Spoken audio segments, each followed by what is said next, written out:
लखन सिंह का बेटा चमन दिल्ली यूनिवर्सिटी से ग्रेजुएशन करके वापस अपने गांव लौटता है। आ गए बेटा, आगे क्या करने का इरादा है? मैं तो कहता हूँ तुम आईएएस की तैयारी कर लो। नहीं पिताजी, हमारे देश को इस समय बिजनेस करने वालों की जरूरत है, ऐसे लोगों की जो रोजगार पैदा कर सकें। मैं कोई ना कोई बिजनेस ही करूंगा।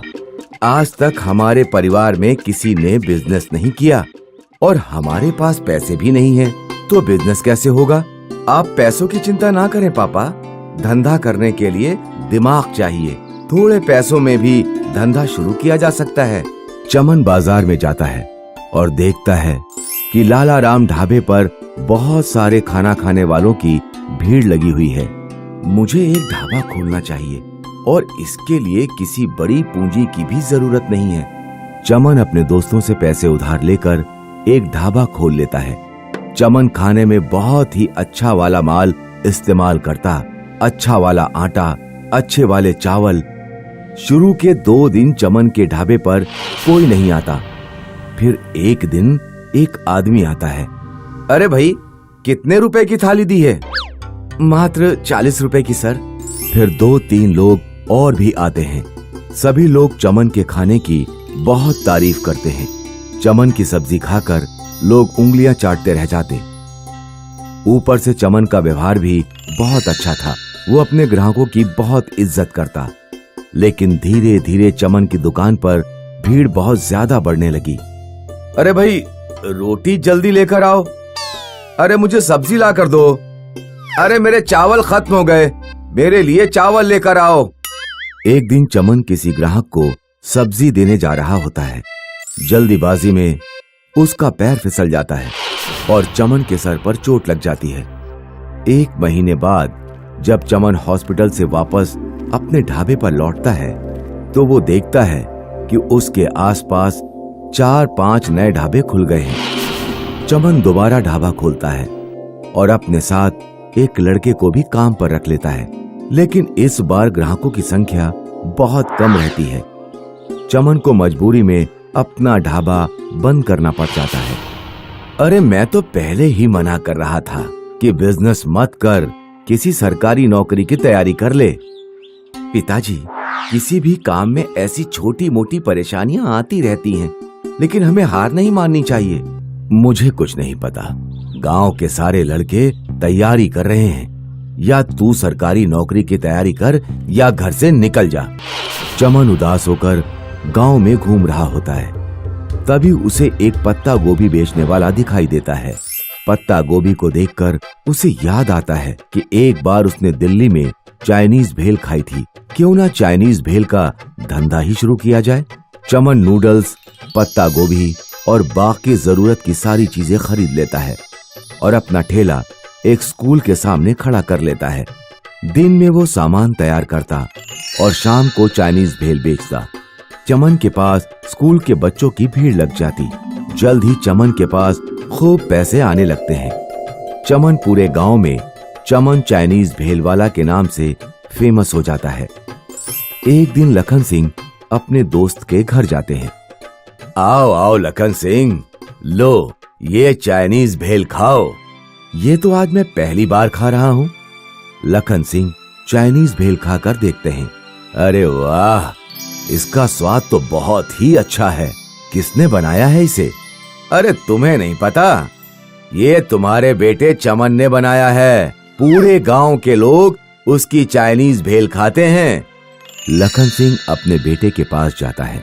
लखन सिंह देखता है कि चमन बहुत मेहनत से काम कर रहा है और उसने काफी अच्छे कपड़े पहन रखे हैं। मुझे माफ कर दो बेटा, मैं तुम्हें समझ नहीं पाया। कोई बात नहीं पिताजी।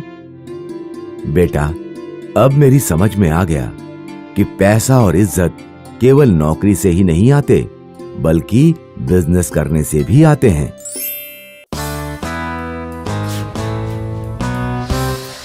ये कहानी है राम नारायण की, जो फिरोजपुर स्टेशन पर कूली था। कूली आया मैडम। कितने पैसे लोगे? जो आप दे दे मैडम। राम नारायण को जो कुछ भी यात्री दे देते वो उसी में खुश रहता था। एक दिन कुछ कुली मजदूरी बढ़ाने के लिए हड़ताल पर बैठ गए। तब राम नारायण उनके पास गया। हमारी मांगे पूरी करो, हमारी मांगे पूरी करो। सरकार को हमारी मजदूरी बढ़ानी चाहिए। अगर ऐसा नहीं हुआ तो हमारे परिवार का क्या होगा? भाई, लेकिन जो यात्री आते हैं क्या उनका परिवार नहीं है? अगर हम अपनी मजदूरी बढ़ा देंगे तो क्या उनकी जेब हल्की नहीं हो जाएगी? जो लोग सफर करना जानते हैं उन लोगों को हमारी मजदूरी भी देनी आनी चाहिए। मैं इसके खिलाफ हूँ, और क्या पता ऐसा हो कि ये यात्री खुद ही अपना भार उठाने लगे, तब सोचो हमारे परिवार वालों का क्या होगा। हाँ, ये बात भी सही है। तब तो हम लोगों के परिवार वालों को भूखा सोना पड़ेगा। सभी कुलियों को राम नारायण की बात समझ आ गई। तभी उसका बेटा करण वहां आया। बाबा, बाबा, बाबा, अभी आया। राम नारायण अपने बेटे के पास गया। वहां क्या चल रहा है बाबा? कुछ नहीं, ये लोग फिर से हड़ताल पर बैठे थे, लेकिन अब सब ठीक है। बाबा, सब कुली हड़ताल पर क्यों बैठे रहते हैं? क्योंकि वो चाहते हैं कि मजदूरी बढ़ाई जाए। ये तो सही नहीं है। सही भी है और गलत भी। मतलब ये कि सही इसलिए क्योंकि कुली लोगों का परिवार को पैसे की जरूरत है, और गलत इसलिए कि ज्यादा मजदूरी यात्रियों की जेब पर भारी पड़ जाएगी। इससे यात्री खुद अपना भार उठाने लगेंगे और हमारा रोजगार ही कम हो जाएगा। नन्हे करण को अपने पापा की बात समझ आ गई। अब 20 साल बीत गए और करण एक जूस कंपनी का मैनेजर बन गया था। अब उसके बाबा कुली नहीं रहे और करण का परिवार बहुत ही खुशहाल था। लेकिन एक दिन करण के सामने एक समस्या आ गई।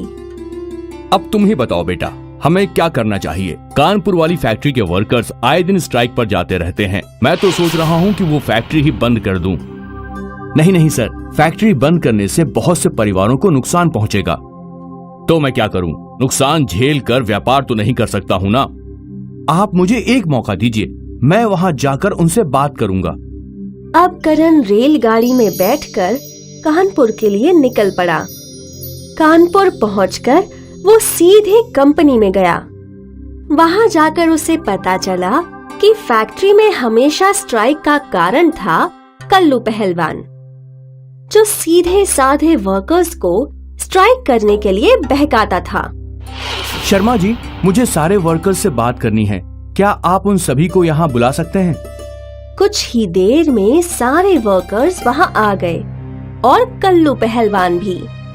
आप लोग सोच रहे होंगे कि मैंने आप सभी को यहाँ क्यों बुलाया। मैंने आप सभी को यहाँ एक कहानी सुनाने के लिए बुलाया है। कहानी? ये कहानी मेरी है। मेरे बाबा एक कुली थे जो फिरोजपुर स्टेशन पर कुली का काम करते थे। एक दिन वहाँ एक बहुत ही हट्टा कट्टा कुली आया, भीमा। उसने सारे कुलियों को बहकाना शुरू कर दिया और वो सब कुली हड़ताल पर बैठ गए। लेकिन फिर मेरे बाबा उन कुलियों के पास गए और उन्हें समझाया कि उनकी हड़ताल से उनका फायदा नहीं बल्कि नुकसान है, क्योंकि अगर यात्री अपना भार खुद उठाने लगे तो उन्हें काम नहीं मिलेगा। मेरे बाबा की वजह से उन कुलियों की जिंदगी बर्बाद होने से बच गई। तो इस कहानी से आप लोगों ने क्या सीखा? शायद एक भीमा हमारे साथ भी है।